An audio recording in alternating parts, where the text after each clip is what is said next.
meus amigos da COPED, dia 11 de março completou um ano que a OMS decretou a pandemia da Covid-19 e a diretoria da cooperativa me pediu para falar sobre o que aprendemos sobre as crianças nesse período. Essa é a estrutura do SARS-CoV-2, o agente etiológico da Covid-19. É um vírus RNA de fita simples, portanto capaz de muitas mutações, o que explica a emergência dessas variantes.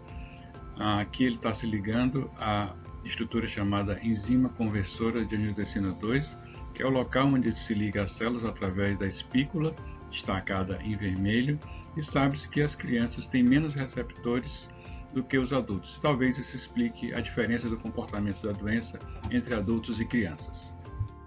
Cerca de 90 a 99% das crianças serão assintomáticas ou oligossintomáticas depois da infecção pelo SARS-CoV-2.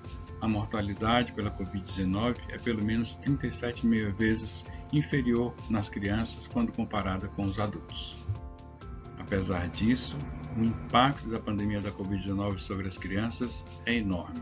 Aumentou o número de crianças com fome, isoladas, abusadas, ansiosas, que vivem na pobreza.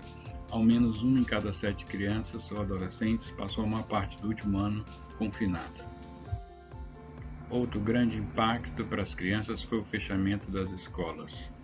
A Sociedade Brasileira de Pediatria se manifestou claramente para que as autoridades criem meios para o retorno seguro das aulas, adequando as escolas para essa nova realidade da pandemia da Covid-19.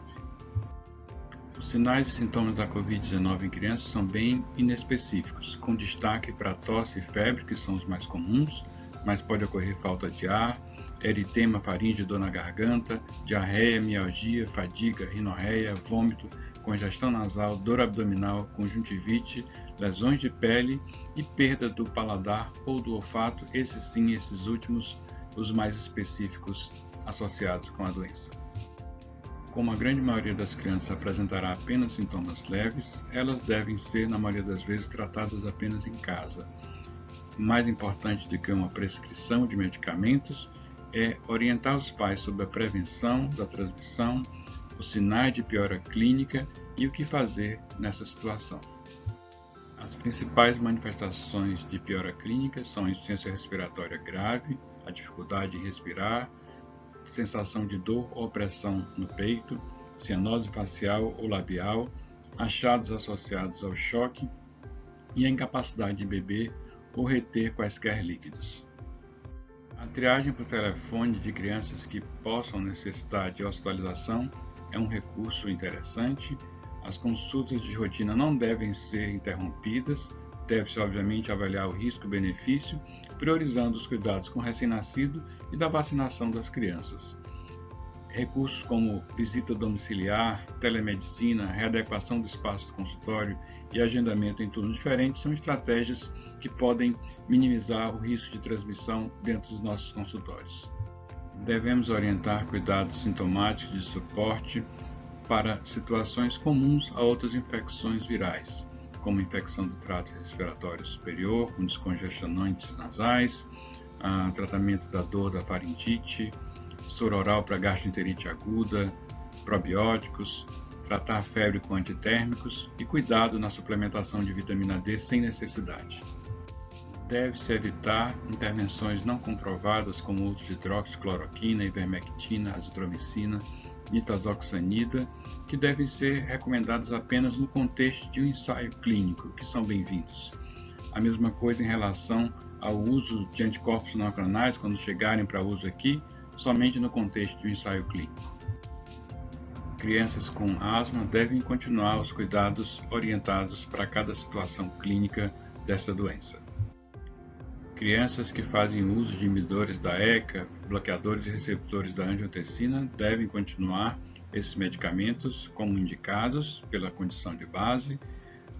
Crianças em terapia imunossupressora deve-se discutir o benefício da redução da imunossupressão para que ela não comprometa o tratamento da doença de base que levou à imunossupressão. Não esquecer que as manifestações clínicas da Covid-19 podem se confundir e se superpor com a infecção pelo vírus influenza e, naqueles casos em que tiver indicado o uso do oseltamivir, não esquecer, principalmente na síndrome respiratória aguda grave, até que se esclareça o diagnóstico definitivo.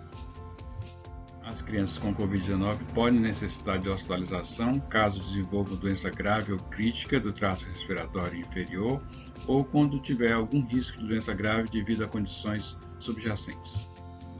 Nas crianças hospitalizadas pode ser necessário suporte respiratório mais simples ou mais complexo, cuidado com a administração de fluidos e eletrólitos, uso de antibióticos, monitorar a síndrome de liberação de citocinas por meio de avaliação clínica periódica e também laboratorial. Eventualmente é necessário indicar tromboprofilaxia e o uso de corticoides. No contexto da Covid-19, surgiu uma nova síndrome clínica para desafiar os pediatras, a síndrome inflamatória multissistêmica pediátrica, que se assemelha à doença de Kawasaki e à síndrome do choque tóxico. É uma síndrome clínica rara que ocorre normalmente 4 a 6 semanas após a infecção aguda pelo SARS-CoV-2, acomete principalmente crianças acima de 6 anos de idade, caracterizada por febre elevada, persistente, dor abdominal intensa, alteração das provas de coagulação, disfunção cardíaca, tendência ao choque. Os estudos mostram que após 14 dias, a maioria das crianças não está mais transmitindo o SARS-CoV-2. O uso de máscaras em crianças acima de 2 anos é uma forma de diminuir a transmissão da Covid-19. As gestantes têm maior risco de complicação pela Covid-19 que mulheres não grávidas. A transmissão do SARS-CoV-2 pode ocorrer intraútero, intraparto ou após o parto. O aleitamento materno não está contraindicado, aliás, é estimulado. Os recém-nascidos infectados podem desenvolver sintomas precocemente, cerca de 2 a 7 dias após o nascimento, ou mais tardiamente ao longo do período neonatal. Mais recentemente, têm sido descritos casos da síndrome inflamatória multissistêmica em neonatos. Para prevenir a transmissão durante a gestação, é necessário estimular a higienização das mãos, evitar aglomerações e respeitar o distanciamento físico. Embora não aprovadas ainda para crianças, as vacinas constituem a grande esperança na resolução da pandemia da Covid-19. Uma das estratégias são as vacinas de RNA mensageiro, em que essa estrutura ela dá instruções para o organismo produzir a proteína da espícula do vírus e produzir anticorpos contra essa estrutura.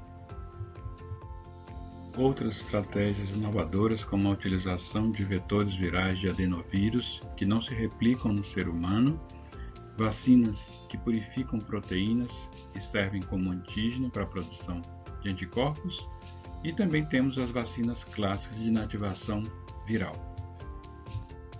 Concluo com a citação do Novo Testamento: não tratem com desprezo as profecias, mas ponham à prova todas as coisas e fiquem com o que é bom. Não se iludam com falsos profetas, com falsas promessas.